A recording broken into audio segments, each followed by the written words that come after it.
Hello everyone, welcome to the series of full stack web development. In previous tutorials, we have discussed these three problems. One of them is CSS box model. After that, we created a toggle button that switches on and off a bulb, and then we used JavaScript timers to create two buttons that one of them delays the event and another one cancels the event. Now, in next two problems, what we are going to discuss is JavaScript objects and JSON objects. So let us start the theory part with it. If you have studied C++, Java or Python or any one of these languages, you might be knowing that what are classes and objects. So the basic definition of object is that objects are a real world entity, right? And one property that every object contains is that they have some properties and some methods. Properties are also known as attributes, and methods are also known as functions. So these things can be used interchangeably.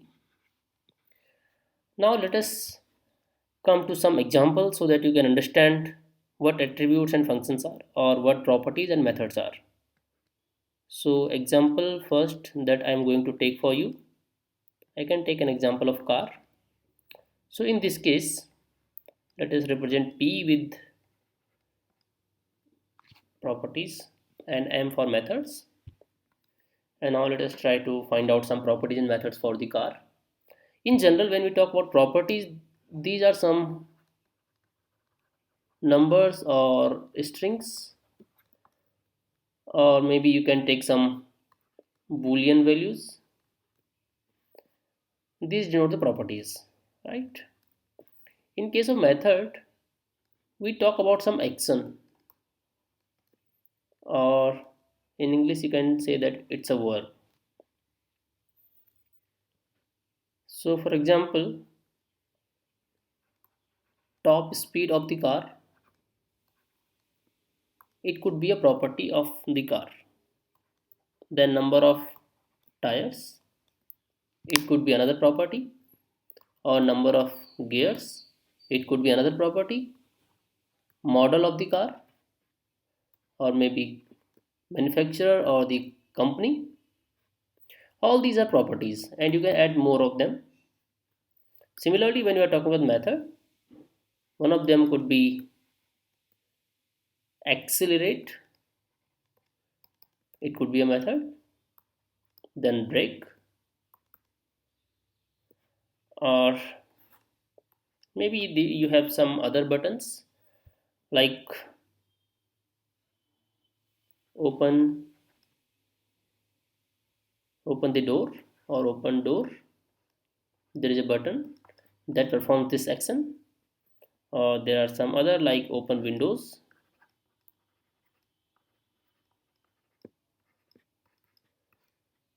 and some more, right? Now let us take one more example, example 2.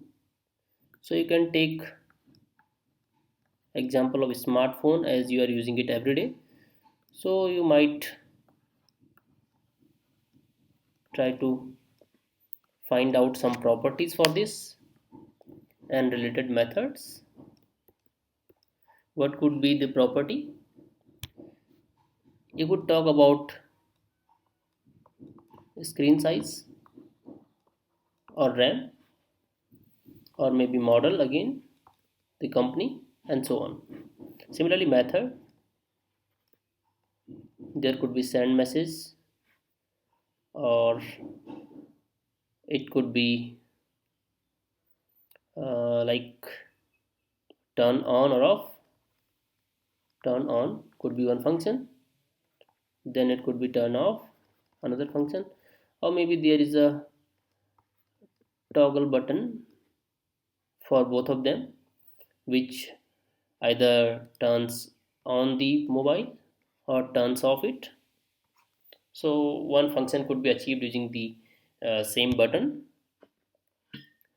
and there might be other functions, so you can explore these, right? So now come to JavaScript objects. One of the example for JavaScript object is date object. What it does and how you create multiple references through it. You can do it like this, where d1, then you need to use a new operator and then use date, which is a constructor. In this case, when you are not passing any value to it, it will create the object with default value, which is current date and time as of now. So I will show you this. If you want to create another variable with some time that you want to pass, so you can pass it here, like you want to say 1 April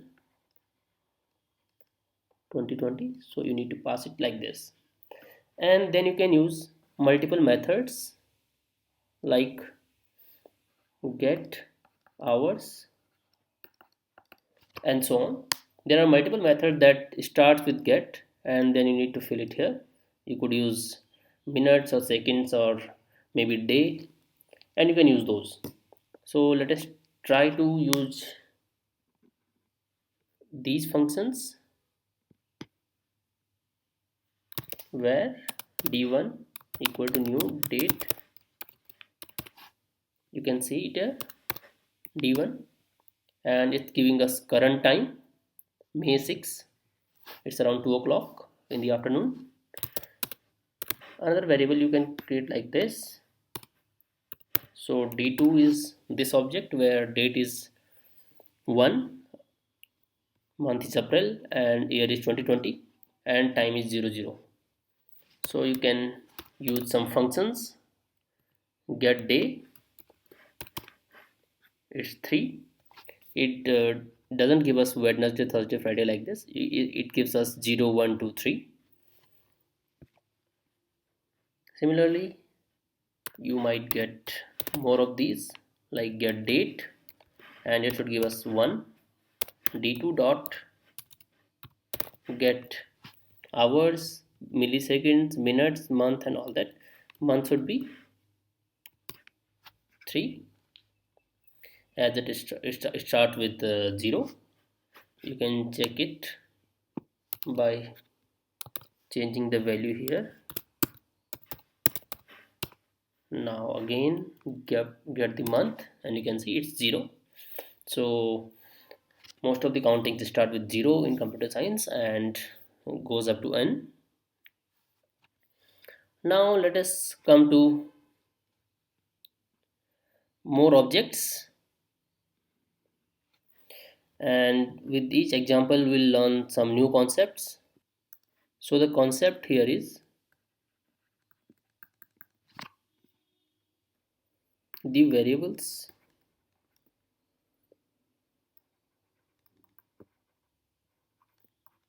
assigned to objects don't hold actual data. So what actually they hold? They don't hold actual data, but they hold references. It means this d1 just a reference, d2 is also a reference. It could be like this. The data in memory is here, data 1, and d1 is pointing to this. Similarly, data 2 is here and d2 is pointing to this. To understand this, let us take an example related to arrays. There are two ways of creating an array object. So you can do like this: variable a1 equal to 0 1 2. You can also do variable a1 equal to new array, and you can pass 0 1 2. So this is basically a constructor, as it was in date object, and here we are passing some parameters. These There are two ways to create array objects, and both will be doing the same thing. Now let us try to create another variable a2 and assign a1 to that. Let us change this a1 array 1. Now we are assigning a2 a value of a1. Just change 0th index to 100, and now print console.log a2, and you might get it very easily that the answer should be 100 1 and 2. But what will happen if I print console.log and a1? So there are two options. One of them is 0 1 2, and another is 100 1 2. You can think over it. So I will first run it for you, where a1 equal to 0 1 2. Similarly, where a2 equal to a1. Now print a2. It's 0 1 2. Similarly, a1 is 0 1 2. Now assign 100 to 0th value, and now print a2, which is 100. Now what we have to see, what a1 prints. You can see it here. a1 is also printing 100. So what does it mean? The answer to this should be 100 1 2, which is similar to this. So it shows this concept: the variable assigned to object don't hold the actual data. These are just references, these are not the actual data. So how it stores data? In this case, there is an object here that stores 0 1 2, and a1 is referencing this object or this data in the memory. When you create another variable a2 and assign a1 to this, that assigns same address to the a2, and that also point to same location. As soon as you change this value using a2, that is also reflected in a1, and it becomes 100. Okay, you can also create string objects, and here I will teach you another concept. So the concept is, first we'll learn how we can create a string object. So you can create st1 new and string, and take a variable high, take a value high. Similarly, now you can see I have created two variables, and the two are objects, string objects. We can create a string using literal method, and that is this one. Here we are not creating any object, so this is literal method, and it create primitive data. And there is difference between the primitive and objects. So the question is, what will happen when I compare s1 equal to s2? Is it true or false? Similarly, try to compare st1 equal to st2. So it's very easy, and to we can comprehend it very easily that when we are comparing two values and they have same values, that should be true.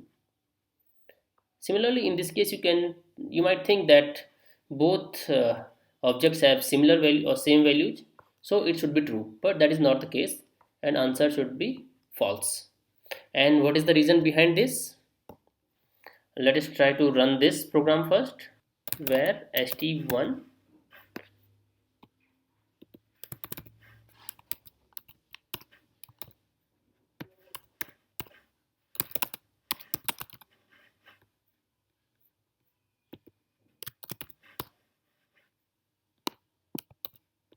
I am copying most of the lines so that we don't feel that we are consuming a lot of time. You can see s1 s2 are equal, and that we have seen already. Now st1 equal to st2, and you can see it's false. So what is the reason behind that? The problem is, when we are comparing these primitive data types, they are comparing values, but in case of comparison of objects, we are not comparing values, we are comparing references. And of course, these two references are very different. So is there any solution for this? How we can create objects using string objects and then compare them? So there is a method called value of. You can use this method to compare the values. How we need to do? st1 dot value of equal to st2 dot value of, and it will give you answer true. So let us see st1 dot value of and st2 dot value of, and it is true, right? So you might ask that which one of these methods is better. So I would say that this second method, when we are creating primitive data types, is better, because in that way there is no need to create objects, and in that way you can avoid the troubles with comparing string objects, right? So that's of course a easy method. Now you can see some methods related to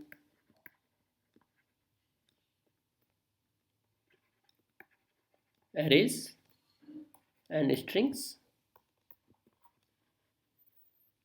So when you create an array, you have multiple methods, which I will directly show here.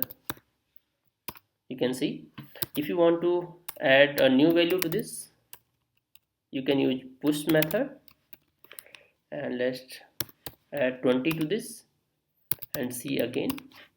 Here you can see push adds the value to the end of the array. Similarly, you can use pop method, and pop removes the number from end of the array. And there are multiple methods to this. You can use length method to check the length of this array, and so on. Push, pop. Length is not a method, but it's an attribute for this. And there are multiple methods and multiple attributes to this. Similarly, for the strings, you can use multiple methods. One of them is index of, and then you need to pass a string, and the start position maybe this. So whatever string you are passing, or maybe take another string str javascript. Now try to see the, or try to use this method index of, Now what we need to do, you can see search string, that you want to search in this string and the position of that. So let us suppose I want to search a string va or just a. So the second argument that I was saying, that is optional, so you don't need to pass it every time. If you want to find out multiple occurrences of the string, then you need to pass that. So you can see when we are finding index of a, we are getting this one, the first one. But as soon as you pass another argument, then you ask this method to start from that location. So you can see if I pass 1, it is searching from 1. As you have found 1 already, so what you can do, you can add next index to this and you will start finding after that. And now it find this a. The most important thing is that it gives you only one value. So based on this, you can solve this question.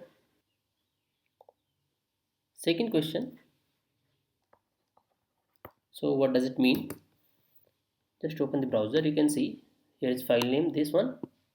You need to find this out. So how you can do that? There are some other methods that you can use for this. As you have studied this previous method, index of, there is also last index of, another method. And what you want to search, let us suppose you want to search a again, then you will get this 3 first, because we are going to search from this position at the end. As soon as you pass a value to this, let us suppose you pass 3, so you are getting the same value 3, you can see here. Now you need to pass a lesser value like 2, and then you get the previous value, right? So you can search from the starting and you can search from the ending. The way you like, you can use that. So one of the method is index of and another is last index of, and arguments are similar to this, so I don't need to write it again. So let's come to one more method that is very important, and I think you should learn about it, that is split method. So how it works, so basically what it does, you need to pass a value here, and that breaks the string on that string, string whatever you pass it here. You can see string has been splitted on this space, and it has provided you two strings out of it. Similarly, I am copying the URL. You can see it here. Now you can see URL is here. How you can find out the last file name from the last of this URL? So one hint I am giving you, you can use split method and use something other than space, which is slash in our case, and you can see you have got a lot of things out of it.